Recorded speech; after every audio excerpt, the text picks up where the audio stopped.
Capítulo 2. Dos princípios. Art. 5º. Na aplicação desta lei, serão observados os princípios da legalidade, da impessoalidade, da moralidade, da publicidade, da eficiência, do interesse público, da probidade administrativa, da igualdade, do planejamento, da transparência, da eficácia, da segregação de funções, da motivação, da vinculação ao edital, do julgamento objetivo, da segurança jurídica, da razoabilidade, da competitividade, da proporcionalidade, da celeridade, da economicidade e do desenvolvimento nacional sustentável, assim como as disposições do Decreto-Lei nº 4.657, de 4 de setembro de 1942, Lei de Introdução às Normas do Direito Brasileiro, Capítulo 3. Das definições. Art. 6º. Para os fins desta lei, consideram-se: I. Órgão, unidade de atuação integrante da estrutura da administração pública. Segunda entidade, unidade de atuação dotada de personalidade jurídica. Terceira, administração pública, administração direta e indireta da União, dos Estados, do Distrito Federal e dos municípios, inclusive as entidades com personalidade jurídica de direito privado sob controle do poder público, e as fundações por ele instituídas ou mantidas. Quarta, administração, órgão ou entidade por meio do qual a administração pública atua. V. Agente público, indivíduo que, em virtude de eleição, nomeação, designação, contratação ou qualquer outra forma de investidura ou vínculo, exerce mandato, cargo, emprego ou função em pessoa jurídica integrante da administração pública. Sexta, autoridade, agente público dotado de poder de decisão. Sétima, contratante, pessoa jurídica integrante da administração pública responsável pela contratação. Oitava, contratado, pessoa física ou jurídica, ou consórcio de pessoas jurídicas, signatária de contrato com a administração. Nona, licitante, pessoa física ou jurídica, ou consórcio de pessoas jurídicas, que participa ou manifesta a intenção de participar de processo licitatório, sendo-lhe equiparável para os fins desta lei, o fornecedor ou o prestador de serviço que, em atendimento à solicitação da administração, oferece proposta. X. Compra, aquisição remunerada de bens para fornecimento de uma só vez ou parceladamente, considerada imediata aquela com prazo de entrega de até 30 dias da ordem de fornecimento. X. Serviço, atividade ou conjunto de atividades destinadas a obter determinada utilidade, intelectual ou material, de interesse da administração. 12. Obra, toda atividade estabelecida por força de lei, como privativa das profissões de arquiteto e engenheiro que implica intervenção no meio ambiente por meio de um conjunto harmônico de ações que, agregadas, formam um todo que inova o espaço físico da natureza ou acarreta alteração substancial das características originais de bem imóvel. 13. Bens e serviços comuns, aqueles cujos padrões de desempenho e qualidade podem ser objetivamente definidos pelo edital, por meio de especificações usuais de mercado. 14. Bens e serviços especiais, aqueles que, por sua alta heterogeneidade ou complexidade, não podem ser descritos na forma do inciso 13 do caput deste artigo, exigida justificativa prévia do contratante. 15. Serviços e fornecimentos contínuos, serviços contratados e compras realizadas pela administração pública, para a manutenção da atividade administrativa, decorrentes de necessidades permanentes ou prolongadas.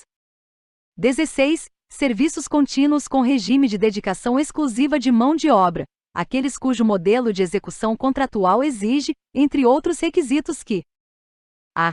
Os empregados do contratado fiquem à disposição nas dependências do contratante para a prestação dos serviços. b. O contratado não compartilhe os recursos humanos e materiais disponíveis de uma contratação para execução simultânea de outros contratos. c. O contratado possibilite a fiscalização pelo contratante quanto à distribuição, controle e supervisão dos recursos humanos alocados aos seus contratos.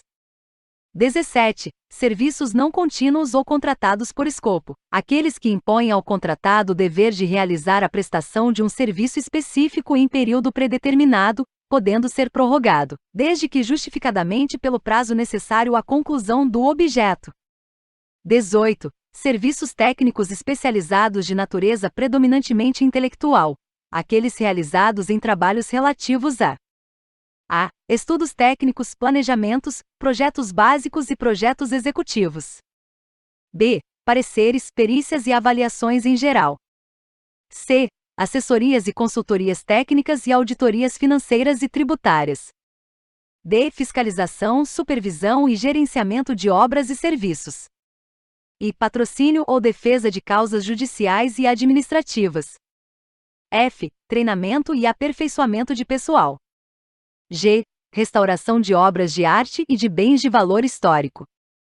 H. Controles de qualidade tecnológico, análises, testes e ensaios de campo e laboratoriais, instrumentação e monitoramento de parâmetros específicos de obras e do meio ambiente, e demais serviços de engenharia, que se enquadrem na definição deste inciso.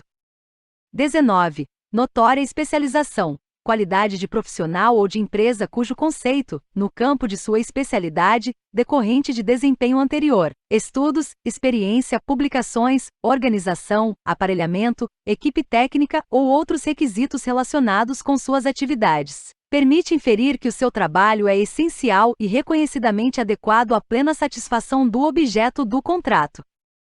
20. Estudo técnico preliminar. Documento constitutivo da primeira etapa do planejamento de uma contratação que caracteriza o interesse público envolvido e a sua melhor solução, e dá base ao anteprojeto, ao termo de referência ou ao projeto básico a serem elaborados caso se conclua pela viabilidade da contratação.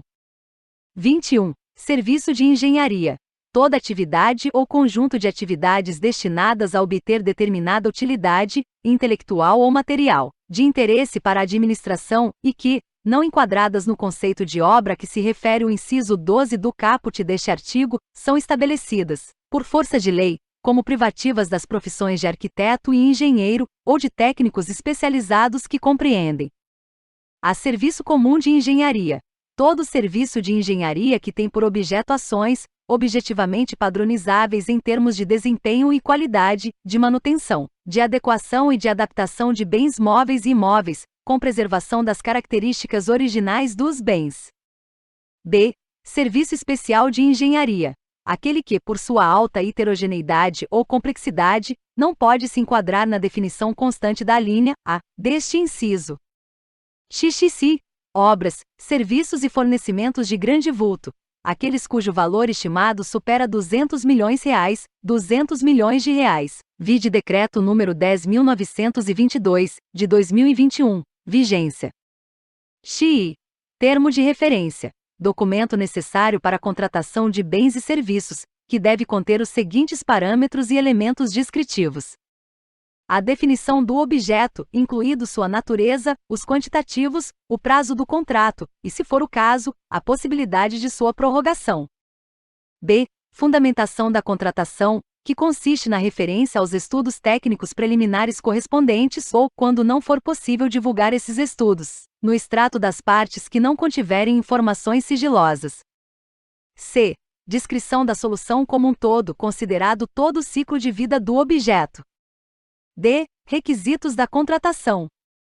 E modelo de execução do objeto, que consiste na definição de como o contrato deverá produzir os resultados pretendidos desde o seu início até o seu encerramento. F. Modelo de gestão do contrato, que descreve como a execução do objeto será acompanhada e fiscalizada pelo órgão ou entidade. G. Critérios de medição e de pagamento. H. Forma e critérios de seleção do fornecedor. I. Estimativas do valor da contratação, acompanhadas dos preços unitários referenciais, das memórias de cálculo e dos documentos que lhe dão suporte, com os parâmetros utilizados para a obtenção dos preços e para os respectivos cálculos, que devem constar de documento separado e classificado. J. Adequação orçamentária. XIL. Anteprojeto. Peça técnica com todos os subsídios necessários à elaboração do projeto básico, que deve conter, no mínimo, os seguintes elementos: a demonstração e justificativa do programa de necessidades, avaliação de demanda do público-alvo, motivação técnico-econômico-social do empreendimento, visão global dos investimentos e definições relacionadas ao nível de serviço desejado. B. Condições de solidez, de segurança e de durabilidade. C. Prazo de entrega. D. Estética do projeto arquitetônico, traçado geométrico e/ou projeto da área de influência quando cabível. E. Parâmetros de adequação ao interesse público, de economia na utilização, de facilidade na execução, de impacto ambiental e de acessibilidade. F. Proposta de concepção da obra ou do serviço de engenharia. G. Projetos anteriores ou estudos preliminares que embasaram a concepção proposta. H. Levantamento topográfico e cadastral. I. Pareceres de sondagem. J. Memorial descritivo dos elementos da edificação, dos componentes construtivos e dos materiais de construção, de forma a estabelecer padrões mínimos para a contratação.